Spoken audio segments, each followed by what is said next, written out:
Is there a single educated adult on Earth who hasn't heard of dinosaurs? Probably not. Dinosaurs are among the most iconic creatures in history. From the moment we begin to speak as children, we're introduced to these prehistoric giants through cartoons, toys, books, movies, and even commercials. Dinosaurs are everywhere in our culture. In fact, the average city dweller today likely knows more about dinosaurs than they do about the bird chirping on a nearby tree branch. But how many people know what came before the dinosaurs? What kinds of creatures ruled the Earth 100 million years before them? Or what terrifying beasts emerged after their extinction? We'd wager that far fewer people are familiar with those chapters of prehistoric life. Yet life on Earth didn't begin with dinosaurs, nor did it end with them.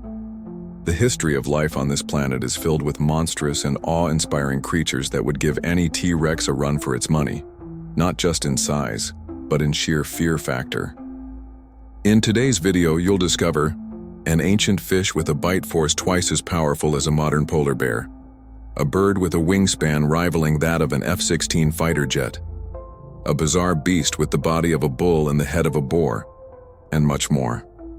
These ancient creatures are not only fascinating, they're scarier than many of the dinosaurs we know so well. Before we dive in, don't forget to like and subscribe to the channel. It's quick, easy, and helps us grow. Your support also signals to YouTube's algorithm that you're interested in fascinating science content, helping more curious minds discover videos like this one. The origins. Life before dinosaurs. According to leading theories, the very first life on Earth began in the oceans. So that's where our journey starts, deep beneath the waves of an ancient sea, long before any dinosaur walked the Earth. Our first terrifying creature is Dunkleosteus, a powerful predator that dominated the Devonian seas around 100 million years before the first dinosaurs appeared. Dunkleosteus wasn't just any fish. It was one of the largest and most formidable marine predators of its time. The genus includes several species, but the most notorious of them all is Dunkleosteus terrelli. Imagine a massive armored fish with a streamlined body, fins and tail designed for midwater hunting. In biological terms, this makes it a pelagic predator, living and hunting in open water rather than near the ocean floor. But what really sets Dunkleosteus apart is its jaw. At first glance, you might assume this apex predator had rows of fearsome teeth, but that's not the case. Instead, the sharp structures you see in its mouth are not teeth at all. They're bony plates, the edges of which form a natural pair of blades. When the jaws snapped shut, these edges ground against one another, staying razor-sharp, like nature's own self-sharpening guillotine. And it wasn't just about sharpness, this jaw packed serious power. Researchers who analyzed the jaw mechanics of Dunkleosteus found two astonishing things. The jaws could open extremely quickly, creating a suction force that pulled in water and prey, much like a vacuum. This made it deadly against smaller, fast-moving targets. Its bite force was enormous. A 6-meter-long specimen would have had a bite force of 4,400 newtons at the sides of its jaws and up to 5,300 newtons at the center. That's about 1/200 pounds of force, twice the bite strength of a modern polar bear, one of today's strongest biters. That's right, Dunkleosteus had a stronger bite than nearly any animal alive today. With such devastating jaws, there was hardly any prey in the ancient ocean it couldn't conquer. Except for one. In just a moment, we'll uncover what creature could withstand this prehistoric powerhouse, and how it may have shaped Dunkleosteus' own evolution. But first, let's explore the mystery of its size. Although no complete adult skeleton has ever been found, paleontologists have pieced together clues. Some estimates suggest Dunkleosteus could grow up to 10 meters, 32 feet in length, and weigh between 3 to 4 tons, a monster of the deep, long before the age of dinosaurs even began. And that's just the beginning. In the next chapter, we'll meet creatures that soared across ancient skies, towered over post-dinosaur Earth, and terrified every living thing in their path. This was the largest hunter for such a solid size. The Dunkleosteus was fairly fast. It could swim at a speed of 32 to 40 km/h, 20 to 25 mph. That's a high speed for marine life of the Paleozoic era, As the largest and fastest predator, Dunkleosteus was at the top of the food chain. It preyed on amenities, sharks, placoderm, and other Dunkleosteus. Yes, this is the very same exception. Prey we mentioned above. The fact of cannibalism is scientifically proven and allows for every interesting hypothesis. Perhaps the brutal introspective competition served as one of the main tools for the evolution of the species. The worst enemies of the Dunkleosteus were actually its brethren, so its defenses improved in this direction. Note that in the 50 million years of the species' existence, it developed nothing to protect the back half of its body. It has remained open. Hence, we can assume that this part of the body was rarely attacked, and the defense there never appeared in the process of evolution. Apparently, the Dunkleosteus attacked the victim's head when it came to assaulting its brethren. It's a rational tactic. It hit the victim's most important organs without the risk of a return bite to its unprotected part of the body. Thus, in the course of evolution, those specimens with stronger defenses of the head, the front part of the back, and the abdomen gained an advantage. As a result, we see robust and tight-fitting armor protecting these parts. They greatly increase the chances of survival in case of lateral and frontal attacks by other Dunkleosteus. Of course, this is just a hypothesis, but it is quite plausible and recognized, and other alternatives are less convincing. For example, let's imagine that the Dunkleosteus preferred to attack from the tail. What would happen with this tactic? There are few options here. Most likely, the attacked Dunkleosteus would try to wriggle out and bite the aggressor tail. It's a very interesting sight. Two predators eating each other from the tail, thus attacking the tail of the rival. Dunkleosteus itself risks losing its tail. In any case, it would receive serious damage in response and most likely die. It is unlikely that such a method could have taken hold in the course of evolution. What else can we say about Dunkleosteus? Judging by the facts, it was the apex marine predator of its time and was in harmony with its environment accordingly. Its extinct must have been associated with profound changes in that environment. The extinction of Dunkleosteus at the end of the Devonian is associated with two peaks in the global extinction process: the Quassa event 372 million years ago, and the Hackenberg event at the Devonian Carboniferous boundary 359 million years ago. According to current scientists, the Hackenberg event put an end to the diversity of marine species in the Devonian seas. There is no consensus on the causes of the extinction. Various hypotheses are suggested, including such exotic ones as supernova, explosion, or asteroid impact. Also, there is a hypothesis that the growth of forests, the movement of vegetation from coastal zones to the depths of the continent, resulted in a lack of oxygen in the water of Devonian coastal ecosystems. It is easy to imagine the objections of the opponents of this hypothesis. It is impossible, they would say. The more forests, the more oxygen in the atmosphere. It's really so. But the point of the hypothesis is the decrease of oxygen in the water, not in the atmosphere. There was less oxygen in the coastal waters due to the increased mass of decaying organic matter. This was the result of the forests growing deep. Inland, they changed the structure and composition of the soil, enriching it with organics. River flowed changed accordingly. River water carried a lot of organics and other substances that stimulated the growth of microalgae into marine ecosystems as they died and decayed. They took oxygen from the water. The lack of oxygen first led to the extinction of lower lengths of food chains and then to the mass extinction of apex predators. In addition, sea currents may have changed during this period, and a large amount of hydrogen sulfide from deep waters entered coastal waters. The mystery of the extinction of Dunkleosteus is still waiting to be solved today.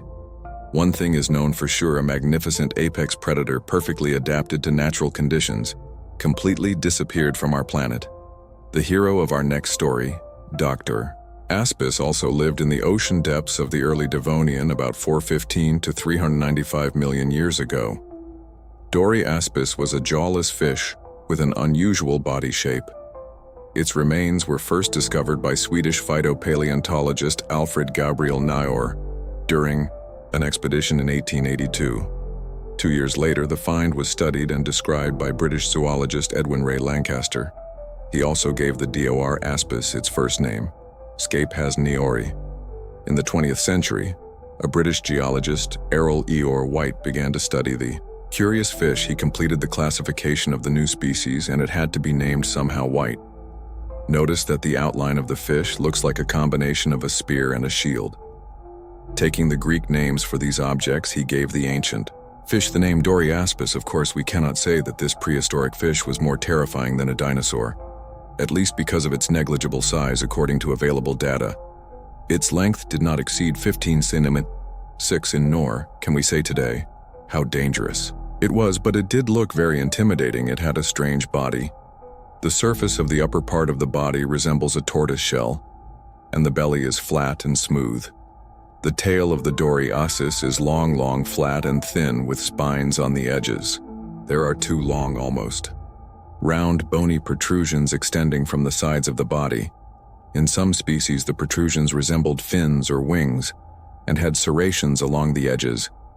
The purpose of these outgrowths is unknown. Perhaps they help the fish to float and balance in the midwater. However, their shape is far from that of a wing. So this hypothesis is not widely supported by paleobiologists. According to other versions, the lateral protrusions serve for species recognition and also as a specific tool for digging up silt. It is difficult to assess the plausibility of these options because it is still not clear what mode of life Doryaspis had.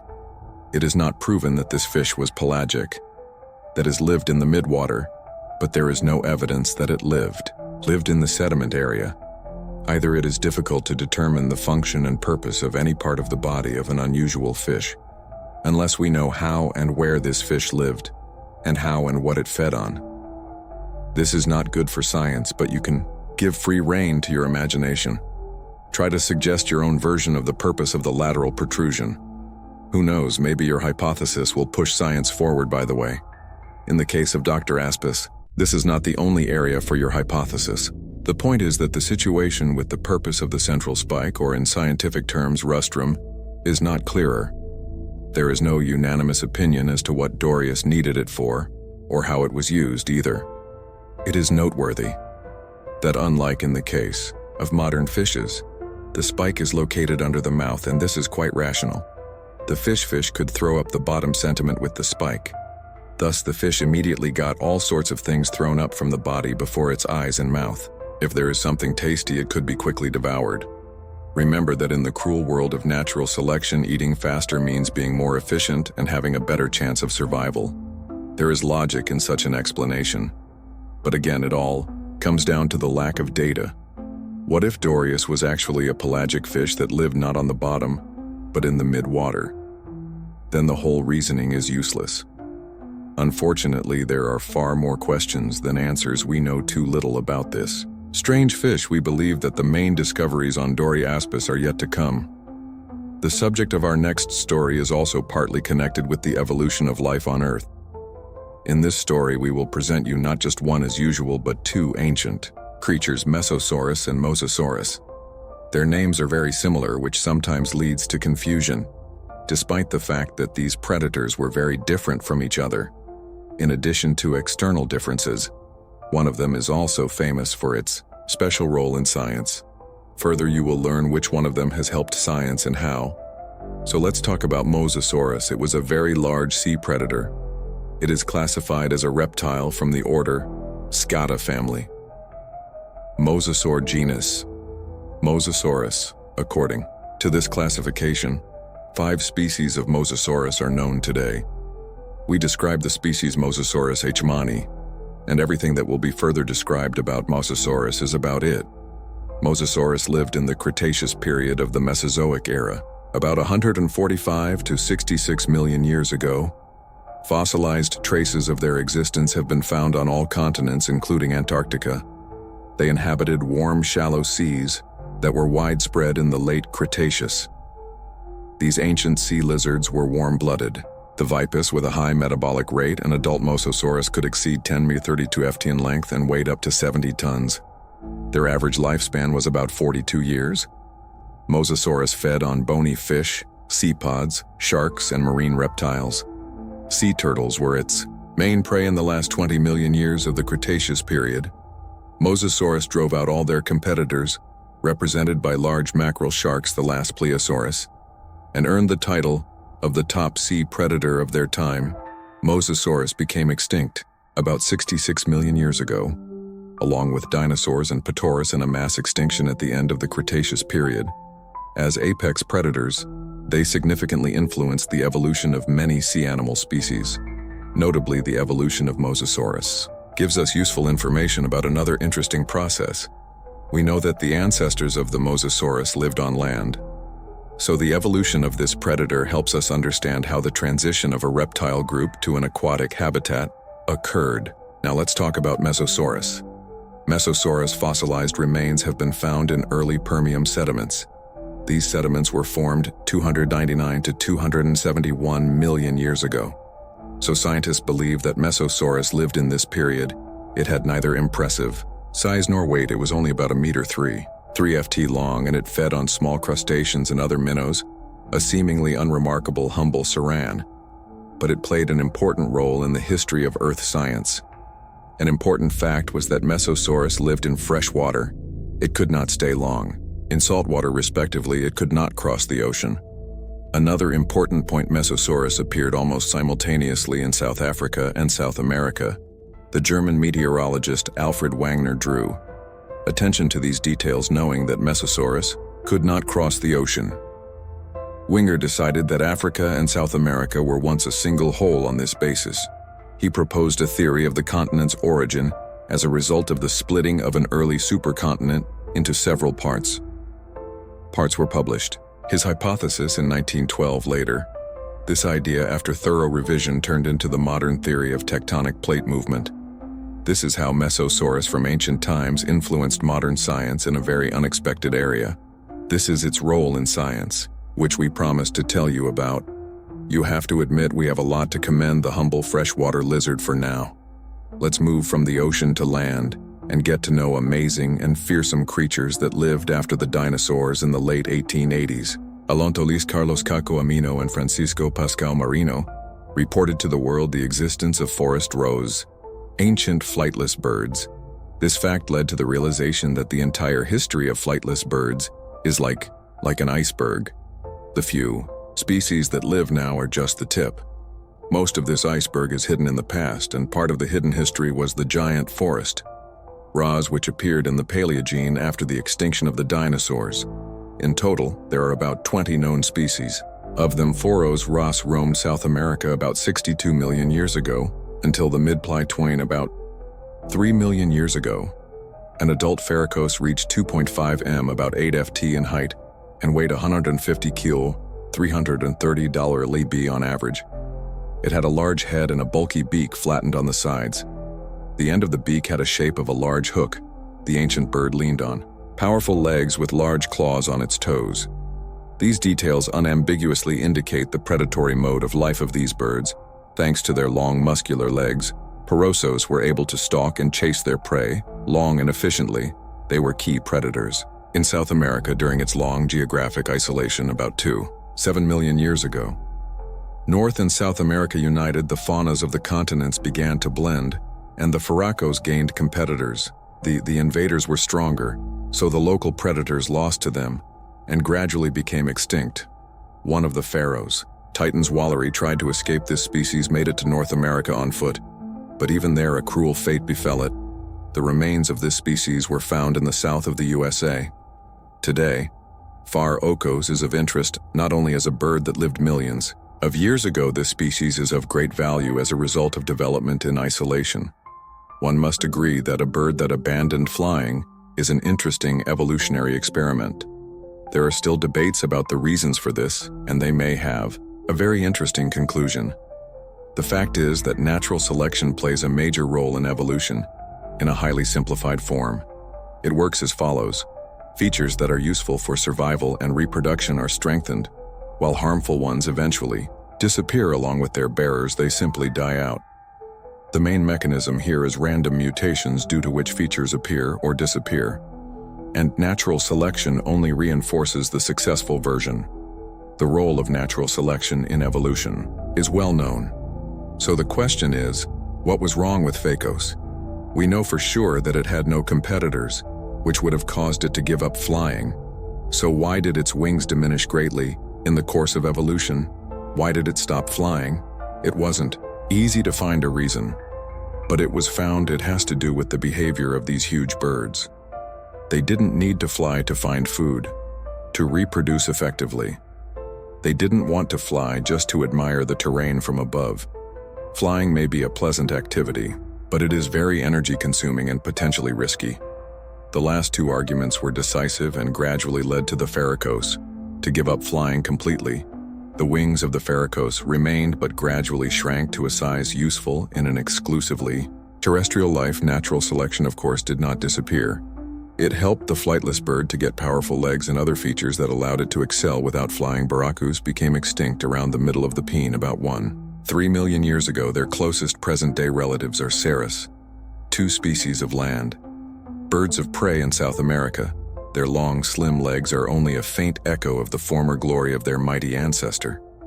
The biography of Fus Ross tells us that, after the dinosaurs, the birds managed to adapt to a purely terrestrial life, and there were even territories where they ranked as the dominant predators. This is certainly an amazing transformation, but you're probably wondering what happened to the sky. Did all descended to the ground and the sky stayed empty after the pterodactyl became extinct? Now you'll learn who got the reins of the sky after the flying lizards. Meet Argentavis. According to modern data, Argentavis lived in the territory of modern Argentina during the Miocene epoch about 23 to 5.3 million years ago. This means that in terms of time and place, its biography overlaps with the biography of the hero of our previous story. Perus Ros Argentis was about twice the size of the largest flying bird of today. The Andean condor Argentavis had a wingspan of about 7 meters, which is only 3 times less than that of the famous F-16 fighter. In terms of size, it could have rivaled the Saurus, but those had died out long before its appearance. Artiva weighed between 70 and 72 kg, 154 and 159 lb. The height or distance from the ground to the top of the standing bird reached 187 meters, 6 ft. Just imagine yourself next to such a birdie. You've probably started to wonder how such a giant even took off. How high and how long could it fly? Research in this area has led to interesting conclusions. It turns out that the pectoral muscles, and this is the main power machine of flight of Argentis, were smaller than those of other flying birds.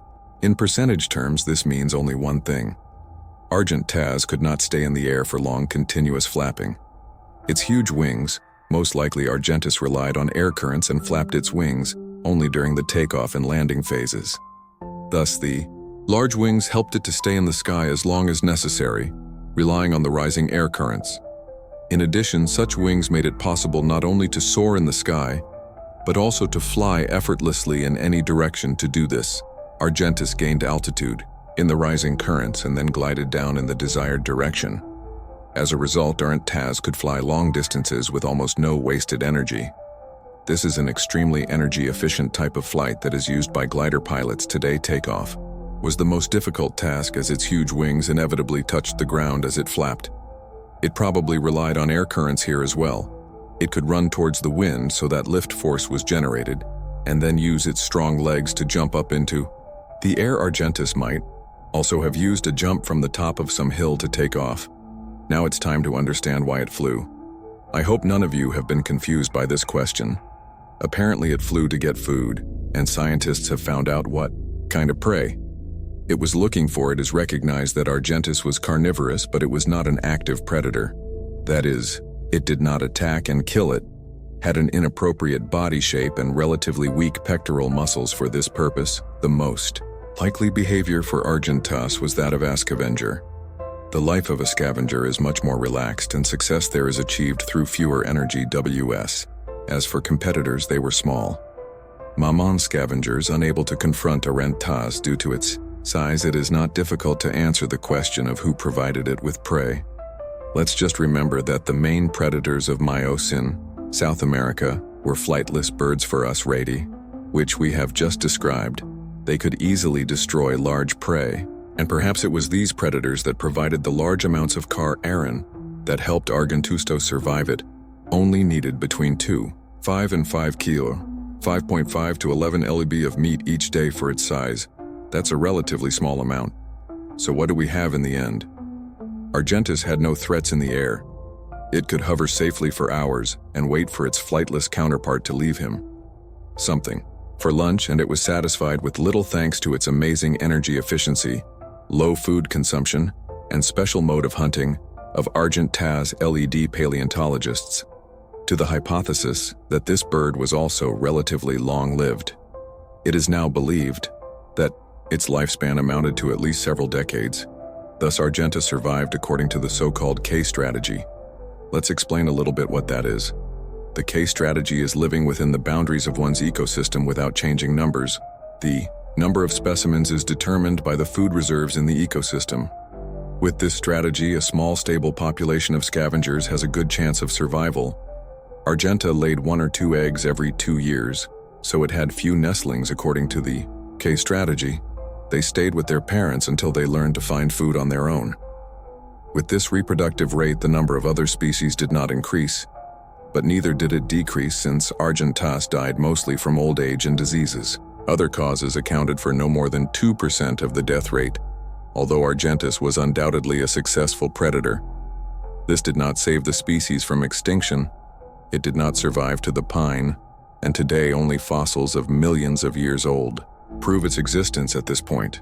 We finished talking about flying and non-flying prehistoric birds. It's time to move on to the most interesting animals. After the dinosaurs, the mammals. One of the most interesting ones is Platybelodon. It belongs to the genus of gamium, extinct proban relatives of modern elephants. They lived in Africa, Eurasia, and North America during the Miocene and Pine eras, more than 15 million years ago in the Pusan epoch after the merger of North and South America. The faunas of the continents mixed and the Great American Interchange took place, and so Gatharum got to South America as well. The only territories they couldn't reach were Australia and Antarctica. Gum reached the peak of its diversity in the late Fearsome and became extinct in the Pleistocene. Externally, the Platybelodon looked very much like an elephant. It had 2 upper and 2 lower tusks, but unlike modern elephants, its upper tusks were bent downwards. Science doesn't know the reason for this, although there must be a reason. We know that evolution doesn't tolerate useless things. However, the upper tusks are not the most interesting thing about Platybelodon. These bizarre mammals became known for their 2 tusks on the lower jaw. They were without enamel, broad and flattened horizontally, which gave them a resemblance to the blade of a bayonet shovel in 1936. When describing Asian specimens of the genus Platybelodon, the famous paleontologist Henry Fairfield Osborn was the first to compare the lower pair of tusks to a coal shovel. The comparison became firmly rooted, and Platybelodon has since been often referred to as a shovel tusk gum. Today, of all the probos, Aden's gum still remains the most popular object of study for paleontologists. The main mystery of Platybelodon is the purpose of the shovel-shaped armament of the lower jaw. Presumably, it has something to do with feeding, but it is not known exactly how it was used. Accordingly, it is not clear what the Platybelodon fed on. It was assumed that the lower tusks were used as a shovel for digging and raking plants. There was also a version of cutting leaves off branches from trees. Another hypothesis was raking algae from the bottom of the freshwater lakes. There was also an opposite conclusion. Platybelodon did not use its bone shovels at all when eating. But the hypothesis of a shovel for algae was supported by a lot of scientists' specific wear, which was explained by the Abras. Ive effect of sand and clay on the Seychelles supported it. This is how he was drawn everywhere, digging in aquatic and coastal vegetation. After this hypothesis, it would seem everything calmed down, disputes quieted. But in 1992, the scientific world was shaken up by the work of paleontologist David Lambert.